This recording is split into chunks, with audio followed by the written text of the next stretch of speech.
ভাইয়া, এখন কত বাজে? তুমি এখন পর্যন্ত কম্পিউটার চাপাচাপি করতেছো? তুমি ঘুমাবে না? এতক্ষণ পর্যন্ত পড়াশোনা করতে হয়।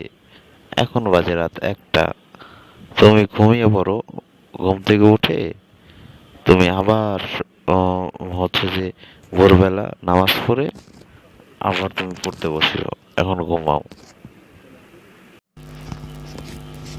হাহা, আমি তো ফ্রিল্যান্সিং করি।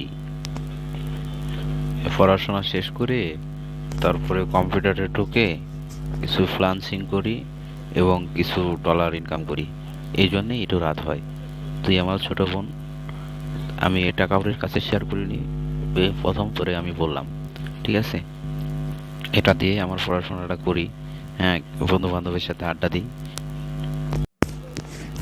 শামসু ভাই, তাহলে তুমি ফ্রিল্যান্সিং এর কাজ করো অনলাইনে? এটা কি আব্বা আম্মা তো জানে না যে তুমি ফ্রিল্যান্সিং এর কাজ করো? হ্যাঁ, যাক, এটা খুব ভালো খবর যে তুমি ফ্রিল্যান্সিং এর কাজ করো। হ্যাঁ, এটা আব্বা আমারে জানানো দরকার। তুমি তো জানাও নাই। শামসু ভাই, আমি আব্বা আম্মারে বলে দেব। ঠিক আছে?